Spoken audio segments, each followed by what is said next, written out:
आज पुण्यामध्ये गुन्हेगारी जगतामध्ये आनंदाचं वातावरण आहे।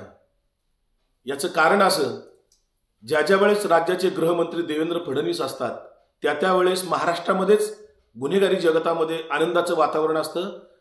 आणि त्याच पद्धतीनं आज राज्याचे अर्धे उपमुख्यमंत्री व पुण्याचे पालकमंत्री अजितदादा मित्रमंडळाचे राष्ट्रीय अध्यक्ष अजितदादा पवार यांचे सुपुत्र आणि मावळ लोकसभा मतदारसंघातील भावी उमेदवार पार्थ पवार यांनी त्यांच्या पुणे शहरातील पदाधिकाऱ्यांच्या समवेत गुंड गजा मारणे या नामचीन गुंडाच्या घरी जाऊन भेट दिली।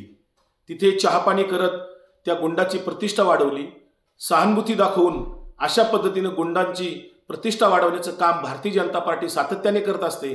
आणि आज त्यांच्याच बरोबर असलेले अजितदादा मित्रमंडळाचे पदाधिकारी पार्थ पवार अशा पद्धतीने गुंडांची प्रतिष्ठा वाढवतात। राजकारणामध्ये मनी मसल पॉवर हे भारतीय जनता पार्टीचं सूत्र आहे। त्याच पद्धतीने अजितदादांचं पण सूत्र आहे की काय, असा त्यांना मला सवाल आहे।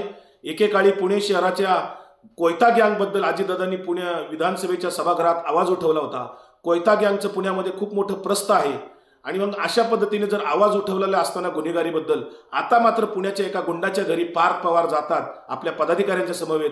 गुंड आणि भ्रष्ट लोकांची प्रतिष्ठा वाढवण्याचं काम हे सरकार आणि सरकारमधले लोक करत आहेत।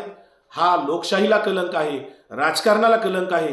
खरं तर राजकारणामध्ये तत्व आणि नीतिमत्ता गुंडाळून जे काय महाराष्ट्रात सुरू आहे याचा आम्ही निषेध करतो।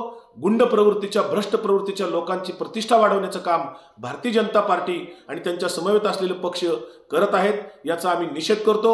आता अजितदादा मात्र या गुंड गजा मारण्याच्या बरोबर कधी फोटो काढतात, कधी त्यांना गाडीत घेऊन फिरतात, हेच आम्हाला आता बघायचं आहे। मला जे बोलायचं ते खूप बोललो।